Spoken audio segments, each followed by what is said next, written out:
मैंने बालेश्वर एमती आशीर्वाद मिलला मो जीवन धन्य हो गला। तो फास्ट आसी दुकान कुछ कदली नहीं आ भाई को कहली किसी भल कदली दब गरीब मानक दान करी। मु तो कदली किसी आनी से किसी पुणी कदली से एक्सट्रा भी देले। आ भाई कमेंट था 5 टଙ୍କା वाला बिस्कुट नहीं थे मुझे 50 10 टଙ୍କା वाला बिस्कुट किसी नहीं। तो भाई को प्लान देखी खाली चेंज कर देछि। तो चलो ए ग्रुप को लेके देबा आसल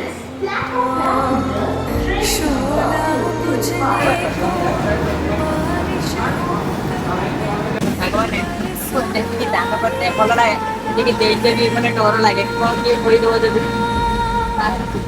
आ किसी बाकी अच्छी दान करिया।